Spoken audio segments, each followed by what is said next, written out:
আজকে আমরা মুঘল যুগের কিছু গুরুত্বপূর্ণ সাহিত্য ও গুরুত্বপূর্ণ কোনো স্থাপত্য এগুলো নিয়ে আলোচনা করব। তো অনেক সাহিত্য, অনেক স্থাপত্য আছে, তার মধ্যে একদম ইম্পর্টেন্ট গুলো আলোচনা করছি।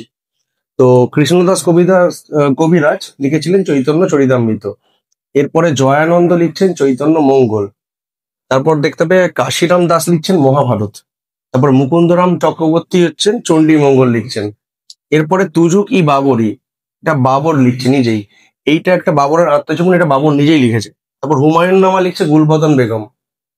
গুলবদন বেগম হচ্ছেন হুমায়ুনের বোন আর বাবরের মেয়ে। তুজুকি জাহাঙ্গীর লিখছে জাহাঙ্গীর। তো এই তুজুকি জাহাঙ্গীরই আর তুজুকি বাবরি দুটো হচ্ছে অটোবায়োগ্রাফি, নিজেরাই লিখেছে। তারপরে আকবরনামা ও আইনি আকবরী লিখছেন আবুল ফজল। এরপরে আলমগীর নামা, তো এটা ঔরঙ্গজেবকে নিয়ে লেখা, এটা লিখছে মির্জা মোহাম্মদ কাজিম। এরপরে শাহজাহান নামা লিখছেন ইনায়েত খাঁ, আর পদ্মাবত লিখছেন মালিক মোহাম্মদ জয়সি। এরপরে কিছু একদম মূল মূল স্থাপত্যগুলোতে আমি ফোকাস করেছি। তো আগ্রা ফোর্ট, ফতেপুর সিক্রি, পাঁচ মহল, বুলন্দ দরওয়াজা এগুলো তৈরি করেছিলেন আকবর।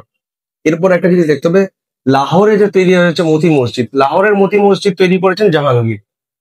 আর তাজমহল, কিন্তু মতি মসজিদ আগ্রা যদি দেখি আমরা অ্যান্সার করবো শাহজাহান। লাহোর দেখলে করবো জাহাঙ্গীর, আগ্রা দেখলে শাহজাহান।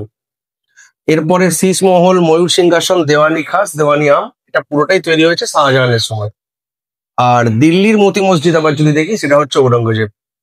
এছাড়া বিবি কা মাকবারা, ওনার মানে স্ত্রীর সমাধি, এই দুটো খুব ইম্পর্টেন্ট।